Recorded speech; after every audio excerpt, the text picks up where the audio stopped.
श्री शिवाय नमस्तुभ्यम। राधे राधे। देखो अभी हम कथा करेंगे गुरुवार की। वैसे तो लाइव पढ़ रही थी कभी कभी, लेकिन अब मैंने सोचा मैं इनका चलो ऐसी वीडियो बना के डाल देती हूँ, क्योंकि देखो आप लोग सुनो। वैसे तो घर में कभी पढ़ पाते नहीं पढ़ पाते, तो बहुत ही पुण्य की प्राप्ति होती है, इसलिए मैं कथा पढ़ रही हूँ। तो आप लोग ध्यान से सुनना और कमेंट बॉक्स में ओम ब्रह्म बृहस्पते नमः या गुरुदेव या कुछ भी आप लिख सकते हैं। राधे राधे। श्री शिवाय नमस्तुभ्यम। श्री शिवाय नमस्तुभ्यम। ओम नमो भगवते वासुदेवाय। ओम नमो भगवते वासुदेवाय। ओम नमो भगवते वासुदेवाय। ओम नमो भगवते वासुदेवाय। ओम नमो भगवते वासुदेवाय। ओम नमो भगवते वासुदेवाय। ओम नमो भगवते वासुदेवाय। ओम नमो भगवते वासुदेवाय। ओम नमो भगवते वासुदेवाय। ओम नमो भगवते वासुदेवाय। ओम नमो भगवते वासुदेवाय। ओम नमो भगवते वासुदेवाय।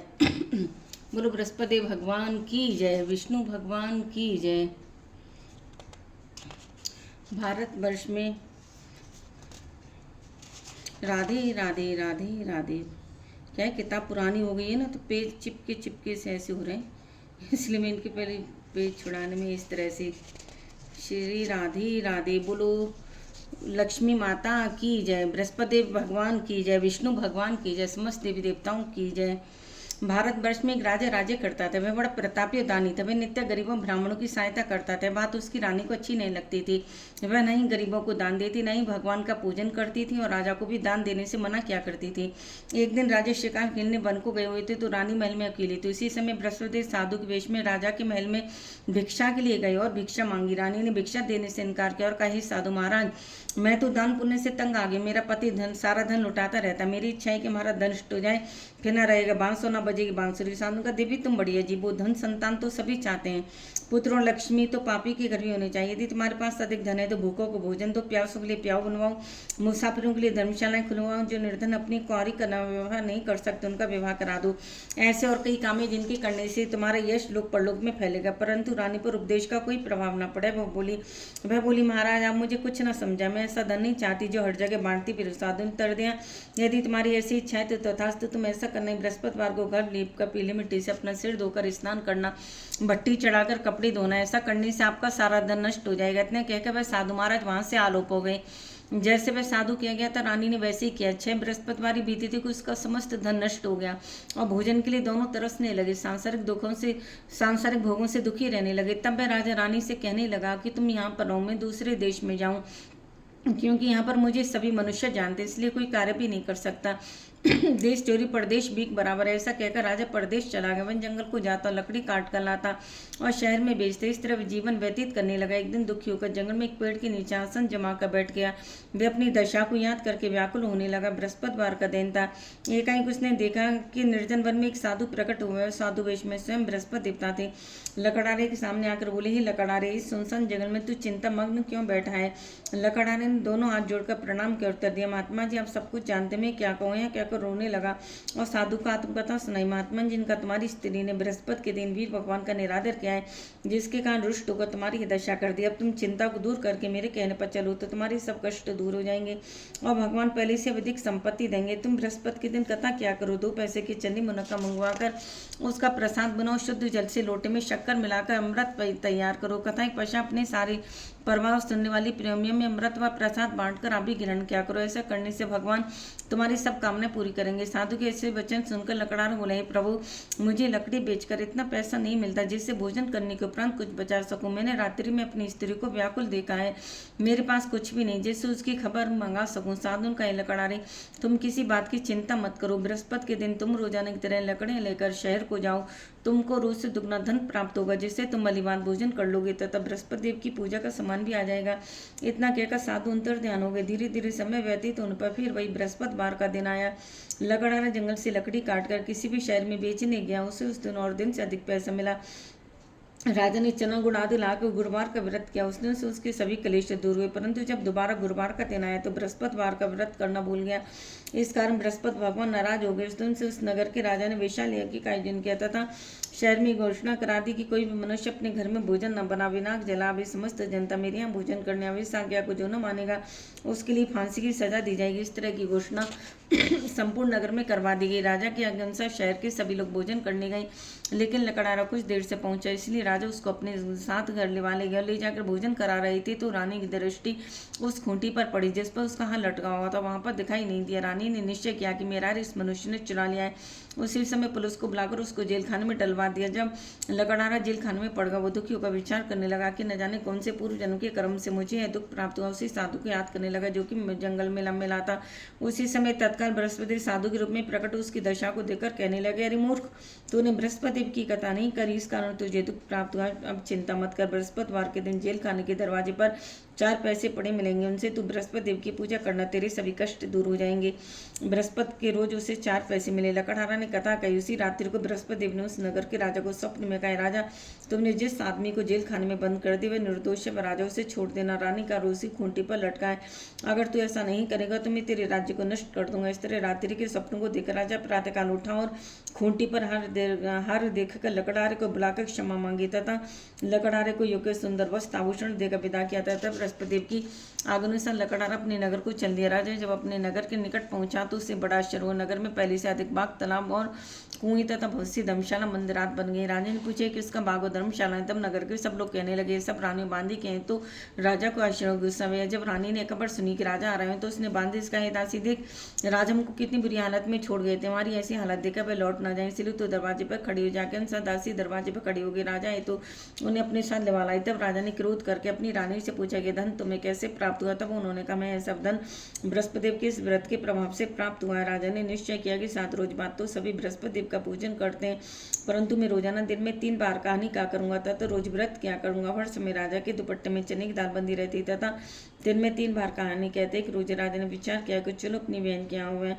इस तरह निश्चय कर राजा घोड़े पर सवार अपनी बहन के यहाँ कुछ चलने लगा। मार्ग में उसने देखा कुछ आदमी मूर्ति को ले जा रहे हैं। उन्हें रोककर राजा कहने लगे, रे भाइयों, मेरी बृहस्पति देव की कहानी सुन लो। भी बोले हमारा तो आदमी मर गया, इसको अपनी कथा की पड़ी है। परंतु कुछ आदमी बोला अच्छा हम तुम्हारी कथा भी सुनेंगे। राजा ने दाल निकाली। जब कथा आदि की मुर्दा हिलने लग गया। जब कथा समाप्त हो गई तो राम राम करके मनुष्य उठकर खड़ा हो गया। आगे मार्ग में से किसान खेत में हल चला था। राजा ने उसे देखा और उससे बोला, अरे भैया तुम मेरी बृहस्पतिवार की कथा सुन लो। किसान बोला, जब तक मैं तेरी कथा सुनूंगा तब तक 4 हरे और जोत लूंगा, जा अपनी कथा किसी और को सुनाना।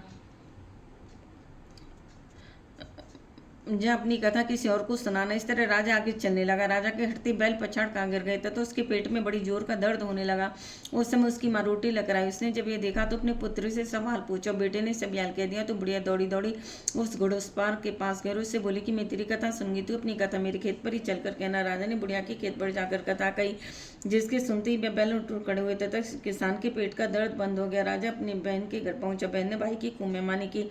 दूसरे रोज प्रातःकाल राजा जगाते हुए देखने लगा सब लोग भोजन कर रहे हैं। राजा ने अपनी बहन से कहा, ऐसा कोई मनुष्य जिसने भोजन नहीं किया हो, मेरी बृहस्पतिवार की कथा सुन ली। बहन बोली, हे भैया, ये देश ऐसा ही है, पहले यहाँ लोग भोजन करते हैं, बाद में अन्य काम करते हैं। अगर कोई पड़ोस में हो तो देखा हो। वैसा कहकर देखने चली गई, परंतु उससे कोई ऐसा व्यक्ति नहीं मिला जिसने भोजन नहीं किया। तो वह कुमार के घर गई जिसका लड़का बीमार था।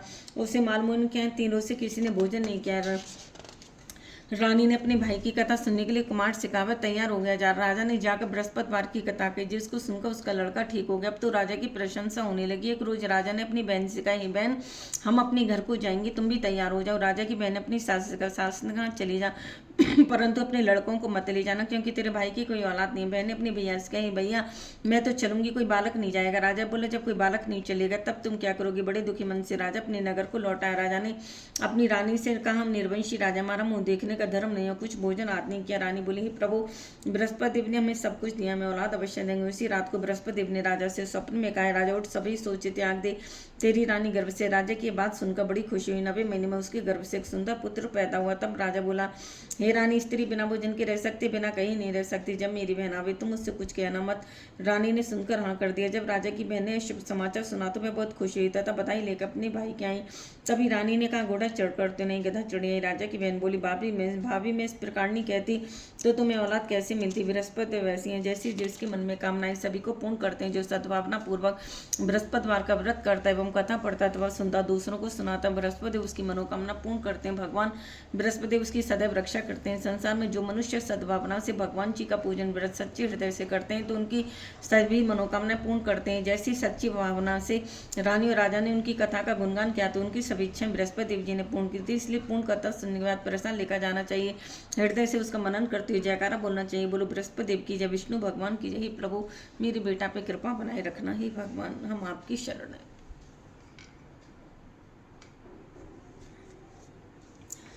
श्री राम जय जय राम, सीताराम सीताराम सीताराम कहिए, जाहि विद राखे राम ताई विद रही किए। सीताराम सीताराम सीताराम कहिए, जाहि विद राखे राम ताहि विद रही। आशा एक राम जी से दूजी आशा छोड़ दे, नाता एक राम जी से दूजा नाता तोड़ दे।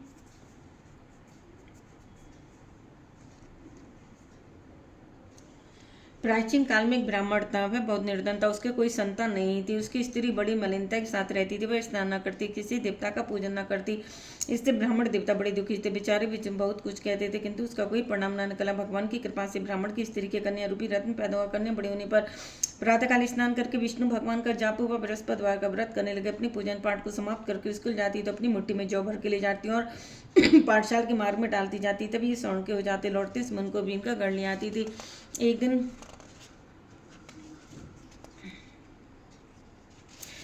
वह बाल का सूप में उस सोने के जौ को फटाकर साफ कर रही थी कि उसके पिता ने देख लिया होगा, ये बेटी सोने के जौ के लिए सोने का सूप होना चाहिए। दूसरे दिन बृहस्पतिवार था।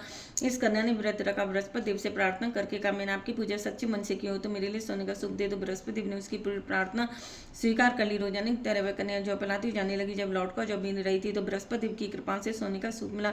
उससे घर ले इसमें जौ साफ करने लगी, परंतु उसकी माँ का बेडंग रंग दिन की भांति वह कन्या सोने के सूप में जौ साफ कर रही थी। उस समय शहर का राजपुत्र वहां पर निकला। इस कन्या के रूप और कार्य को देखकर मोहित हो गया तथा अपने घर आकर भोजन तथा जल त्याग कर उदास होकर लेट गया। राजा को जब इस बात का पता लगा तो अपने प्रधानमंत्री के साथ उसके पास गए। बोले, हे बेटा तुम्हें किस बात का कष्ट है? किसी ने अपमान किया तुम्हारा कोई कारण हो सको, मैं वही कार्य करूंगा जिससे तुम्हें प्रसन्न। तो अपने पिता की राजकुमार ने बातें सुनी। वह बोला, मुझे आज की आपकी कृपा से किसी बात का दुख नहीं, किसी ने मेरा अपमान नहीं किया, परंतु मैं इस लड़की से विवाह करना चाहता हूँ जो सोने के सूप में जौ साफ कर रही थी। यह सुनकर राजा अष्ट में पड़ा। बोले, बेटा इस तरह की कन्या पता तुम ही लगाओ, मैं उसके साथ तेरा भविष्य ही करवा दूंगा। राजकुमार ने अवश्य ही करवा दूंगा। राजकुमार ने उस लड़की के घर का पता बताया था। मंत्री उस लड़की के घर का ब्राह्मण देवता को सभी हाल बताया। ब्राह्मण देवता राजकुमार के साथ अपनी कन्या का विवाह करने के लिए तैयार हो गया था। तभी विधि विधान के अनुसार ब्राह्मण की कन्या विवाह राजकुमार के साथ हो गया। कन्या के घर से जाते पहले बात उस ब्राह्मण देवता के घर में गरीबी का निवास हो गया। भोजन के लिए भी अन्न बड़ी मुश्किल से मिलता था। एक दिन दुखी होकर ब्राह्मण देवता अपनी पुत्री के पास गए। बेटे ने पिता की दुखी अवस्था तो अपनी माँ का पूछा, तब ब्राह्मण ने सभी हाल का कन्या धन देकर अपने पिता को विदा कर दिया। इस तरह ब्राह्मण का ब्राह्मण का कुछ समय सुखपूर्वक व्यतीत हुआ। कुछ दिन बाद फिर वही हाल हो गया। ब्राह्मण फिर अपनी कन्या के घर सा हाल का। तो लड़की बोली, पिताजी आप माता जी को यहाँ ले वालों में से विधि बता दूंगी जिससे गरीबी दूर हो जाए। ब्राह्मण देवता अपनी स्त्री को साथ लेकर पहुंचे तो अपनी माँ को समझाने लगी, हे माँ तुम प्रातःकाल प्रथम स्नान आदि करके विष्णु भगवान का पूजन करो तो सब दरिद्रता दूर हो जाए। परंतु उसकी माँ ने एक भी बात नहीं मानी और प्रातःकाल उठकर अपनी पुत्री के बच्चों के जूठन को खा लिया। इस प्रकार उसकी पुत्री को भी बहुत गुस्सा है। रात को कोठरी से सभी सामान निकाल दिया और अपनी माँ को उसमें बंद कर दिया। प्रातःकाल उसे निकाला तथा स्नान आदि करा के पाठ करवाते उसकी माँ की बुद्धि ठीक हो गई। फिर प्रत्येक बृहस्पतिवार को व्रत रखने लगी। इस व्रत के प्रभाव से उसके माँ बाप बहुत ही धनवान पुत्रवान हो गए। बृहस्पति जी के प्रभाव से भूख स्वर्ग को प्राप्त हुए। बोलो बृहस्पति भगवान की जय, विष्णु भगवान की जय, माँ लक्ष्मी की जय हो जय हो जय हो। राधे राधे, विष्णु भगवान की जय, जय जय श्री राधे।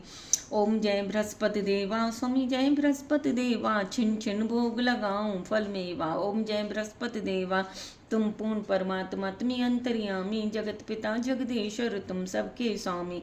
ओम जय बृहस्पति देवा, चरणामृत निज निर्मल सब पातक हरता, सकल मनोरथ दायक कृपा करो भरता। ओम जय बृहस्पति देवा, तन मन धन अर्पण कर जो शरण पड़े, प्रभु प्रकट तब होकर आकर द्वार खड़े। ओम जय बृहस्पति देवा, दीन दयाल दयानिध भक्तन हितकारी, पाप दोष सब हरता, बंधन हारी। ओम जय बृहस्पति देवा, सकल मनोरथ दायक, सब संशय तारो, विषय विकार मिटाओ, संतन सुखकारी। ओम जय बृहस्पति देवा, जो कोई आरती तेरी प्रेम सहित गावे, ज्येष्ठानंद बंधु सो सो निश्चय पावे। ओम जय बृहस्पति देवा, सब बोलो विष्णु भगवान की जय, बोलो बृहस्पति देव भगवान की जय।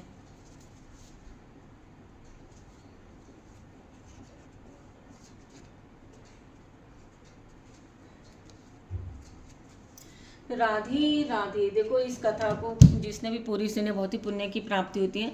अधिक से अधिक कथा को लाइक करें, शेयर करें। जिसने चैनल को सब्सक्राइब नहीं किया सब्सक्राइब करें। राधे राधे।